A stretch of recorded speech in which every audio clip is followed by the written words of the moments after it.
Shalom Bapak Ibu semua, kita berjumpa dalam acara SOS hari ini. Mari kita sebelum merenungkan firman Tuhan, mari kita berdoa bersama-sama. Tuhan Yesus, terima kasih sampai hari ini kami boleh mengalami penyertaan Tuhan dan pimpinan Tuhan dan kuasa Tuhan yang nyata dalam hidup kami. Sebentar kami akan merenungkan firman-Mu Tuhan. Biarlah apa yang kami renungkan sungguh-sungguh Tuhan memberkati hidup kami dan kami menjadi orang-orang yang kuat dan tangguh di dalam Tuhan. Terima kasih Tuhan, berkati urapi hamba-Mu yang akan menyampaikan firman Tuhan. Terima kasih, dan setiap umat Tuhan yang mendengarkannya diurapi oleh kuasa Tuhan. Di dalam nama Yesus kami berdoa. Haleluya, amin. Bapak Ibu Saudara sekalian, hari ini kita akan belajar bagaimana tetap mekar di masa sukar. Tetap mekar di masa sukar. Mari kita sama-sama baca di dalam Habakuk 3 ayat 17 sampai 19. Saya bacakan. Sekalipun pohon ara tidak berbunga, pohon anggur tidak berbuah, hasil pohon zaitun mengecewakan. Sekalipun ladang-ladang tidak menghasilkan bahan makanan, kambing domba terhalau dari kurungan, dan tidak ada lembu sapi dalam kandang. Namun aku akan bersorak-sorak di dalam Tuhan, beria-ria di dalam Allah yang menyelamatkan aku. Allah Tuhanku itu kekuatanku. Ia membuat kakiku seperti kaki rusa. Ia membiarkan aku berjejak di bukit-bukitku. Haleluya. Biarlah firman ini bisa memberikan kekuatan buat kita. Habakuk pada waktu itu, pada zaman itu, bersama bangsa Israel, dia mengalami masa proses yang begitu ada penindasan oleh musuh-musuh. Mereka hidupnya sangat tertindas waktu itu. Mereka hidup di dalam kesengsaraan. Dikatakan di dalam Habakuk, ladang-ladang yang seharusnya menghasilkan buah untuk mata pencaharian mereka, pada waktu penindasan itu, semua ladang-ladang tidak bisa menghasilkan. Bisa kita bayangkan bagaimana penghasilannya tidak ada. Dan yang kedua, ternak-ternak yang sebagai harta mereka keluar, pergi dari kurungan mereka, dan habislah harta-harta mereka. Dan mereka sangat membutuhkan, padahal mereka sangat membutuhkan semuanya itu untuk kebutuhan hidup mereka. Tetapi semuanya itu begitu dihalaukan oleh para penindas-penindas itu. Bagaimana dengan umat Tuhan saat ini? Kita juga mengalami hal-hal seolah-olah kegelapan yang terjadi dalam hidup kita. Krisis global yang ada di dalam dunia kita saat ini sangat menekan kita, seperti musuh-musuh menekan kita. Ada banyak pengangguran-pengangguran yang terjadi, dan pekerjaan-pekerjaan sekarang sangat sulit, seolah-olah tidak mudah seperti dulu kala. Tetapi kita sebagai umat Tuhan, apakah kita harus menyerah? Jawabannya adalah tidak. Kita punya 3 kunci saat ini. Mari bersama-sama kita pelajari di dalam firman Tuhan yang selalu menguatkan kita. Yang pertama di dalam Habakuk 3 ayat 18a dikatakan begini, bersorak-sorak di dalam Tuhan. Bangsa Israel pada waktu dia menghadapi tembok Yeriko, Bapak Ibu masih ingat bahwa Tuhan menyuruh mereka untuk mengelilingi tembok Yeriko itu 6 kali 6 hari, dan pada hari yang ke-7 mereka harus bersorak-sorak. Tembok Yeriko bukanlah tembok yang mungkin berapa meter, cuma 10 meter atau 20 meter, enggak Bapak Ibu. Tetapi itu bisa dilalui oleh 4 kendaraan. Bisa bayangkan berapa besarnya, lebarnya tembok itu. Tetapi bisa diruntuhkan oleh sorak-sorai dari bangsa Israel. Pada waktu hari yang ke-7 mereka diperintahkan bersorak-soraklah bagi Tuhan. Bapak Ibu, saat ini Tuhan pun bisa meruntuhkan semua masalah kita apabila kita bersorak-sorai. Apa artinya bersorak-sorai? Yaitu kita mengagungkan Tuhan, kita menyembah Tuhan, kita mengatakan bahwa Allah yang kita sembah adalah Allah yang luar biasa, Allah yang dahsyat, Allah yang bisa membelah laut sungai Yordan dengan kuasanya yang luar biasa. Dan Allah yang menciptakan segala isi dunia ini dengan luar biasa. Itulah Tuhan kita. Ketika kita mengagungkan Tuhan, maka Tuhan di atas pujian kita, di atas pengagungan kita, Dia berkarya, Dia mendemonstrasikan segala kuasanya untuk kita. Amin. Bapak Ibu, mari kita bersemangat saat ini. Kita tetap bersorak-sorak bagi Tuhan. Kita katakan, Allahku dahsyat, Allahku luar biasa. Dan yang kedua, dikatakan di dalam Habakuk pasal 3 ayat 18b, dikatakan, beria-rialah di dalam Tuhan. Rasul Paulus mengingatkan kita bahwa proses di dalam hidup kita itu adalah bagian dari hidup kita. Kita selama kita masih ada di dalam dunia ini, kita mengalami proses hidup yang keadaannya yang tidak, mungkin ada yang enak, ada yang tidak enak, itu silih berganti. Tetapi Rasul Paulus mengingatkan itulah proses-proses yang kita harus jalani. Karena itu mari kita tetap katakan, aku tetap beria-ria di dalam Tuhan, aku tetap bersukacita, bersukacitalah senantiasa. Rasul Paulus katakan demikian, karena ketika kita bersukacita, maka kita akan mendapatkan kekuatan yang baru. Satu kali ada seorang ibu yang usianya memang sudah lanjut, dia ditanya berapa usianya saya lupa, tetapi usianya sudah lanjut, tetapi ibu ini kelihatan masih muda, Bapak Ibu. Setelah itu orang ini tanya pada ibu yang ditanya, ibu kok bisa awet muda ya ibu ini ya?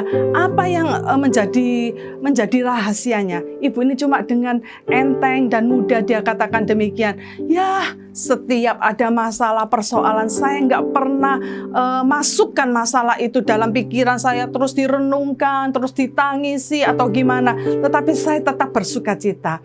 Saya melaluinya, enjoy aja, dia katakan demikian. Bapak Ibu tahu, ketika Bapak Ibu mau awet muda, mari kita tetap bersukacita. Amin. Kita katakan, Tuhanku dahsyat, Tuhanku luar biasa. Aku tetap bersukacita. Segala masalah prosesku boleh dilalui dengan hati yang sukacita. Maka ketika kita bertahan di dalam proses ini, Tuhan akan melakukan upahnya di dalam hidup kita. Haleluya. Yang ketiga, yang terakhir dikatakan berharap pada Tuhan. Selalu berharap kepada Tuhan. Dikatakan di dalam Habakuk 3 ayat 19. Allah Tuhanku itulah kekuatanku. Ia membuat kakiku seperti kaki rusa. Di dalam Mazmur 28 ayat 7 dikatakan, Tuhanlah kekuatanku dan Tuhanlah perisaiku. Ketika kita mengandalkan Tuhan, Bapak Ibu Saudara, Tuhan tidak akan mengecewakan kita. Kita tidak akan dipermalukan karena harapan kita kepada Tuhan tidak pernah sia-sia, seperti matahari yang terbit pada pagi hari di sebelah timur.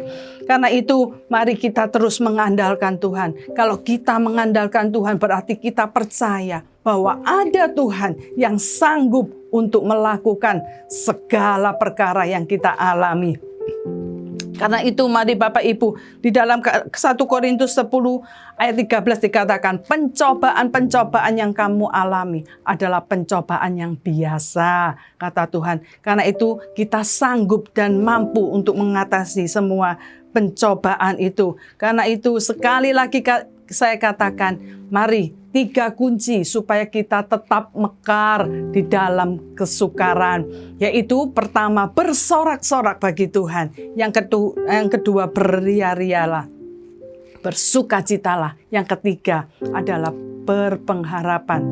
Taruh pengharapan kita, serahkan kepada Tuhan dan kita surrender. Berarti bukan artinya kita menyerahkan, kita tidak berusaha apa-apa. Enggak, kita tetap melakukan bagian kita dan Tuhan akan melakukan bagiannya. Kita berserah kepada Tuhan. Jangan terus kita katakan pada Tuhan, ini loh Tuhan masalahku. Ayo Tuhan, bekerjalah di dalam masalahku. Bukan itu artinya. Tetapi ketika kita menyerahkan kepada Tuhan, Tuhan, terjadilah seperti apa yang Kau mau. Seperti Maria yang diutus oleh Tuhan supaya kandungannya menjadi tempat Tuhan untuk lahir. dia harus menyerahkan harga dirinya. Dia harus merasakan bagaimana seorang ibu yang hamil, saudara.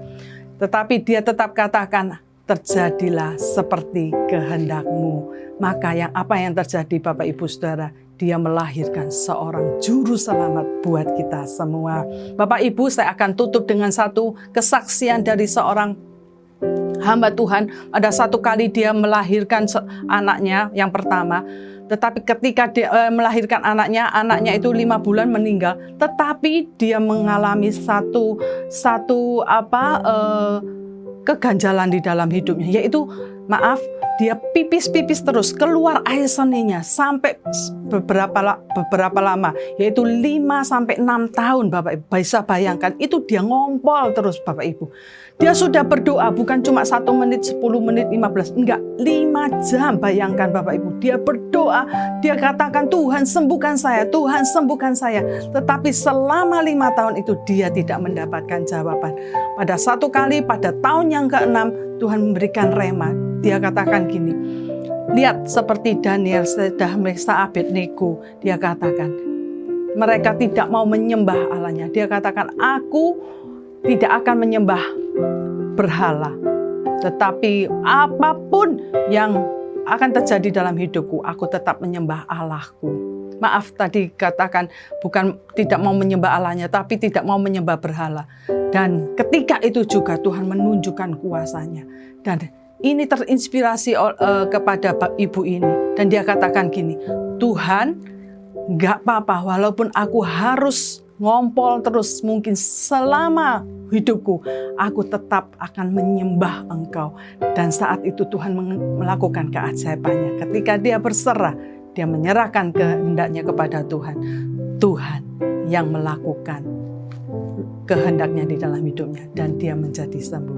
Mari Bapak Ibu tetap semangat saat ini. Lakukanlah semuanya biar engkau tetap bisa mekar di dalam kesukaranmu. Haleluya. Mari kita berdoa bersama-sama. Tuhan Yesus, terima kasih firman-Mu telah mengajarkan kepada kami supaya kami menjadi anak-anak Tuhan yang terus tetap bertumbuh semangat di dalam Tuhan dan tidak layu Tuhan. Apapun yang kami alami, kami tetap mekar Tuhan. Kami tetap bisa mengatasi semuanya bukan karena kekuatan kami, tapi karena Tuhan yang berkarya dalam hidup kami. Kami juga berdoa bagi bangsa dan negara kami yang saat-saat ini mengalami krisis global Tuhan. Kami tetap percaya tangan Tuhan atas negara kami. Engkau memberikan hikmat kepada pemimpin-pemimpin bangsa kami. Kepada Bapak Jokowi Tuhan, Kau berikan hikmat Tuhan untuk mengatur semuanya. Dan kami percaya kuasa Tuhan yang bekerja. Kami berdoa buat gereja kami Tuhan, supaya Engkau terus memberkati gereja kami, bukan untuk nama perorangan, tetapi sungguh berdampak kepada orang lain dan nama Tuhan yang dipermuliakan. Tuhan pakai kami Tuhan, supaya kami bisa membuat orang lain mengenal Engkau di dalam hidup kami Tuhan. Nama Tuhan dipermuliakan. Terima kasih, berkati kami semua Tuhan. Di dalam nama Tuhan Yesus kami berdoa. Haleluya. Amin. Sampai berjumpa dalam program SOS berikutnya. Amin.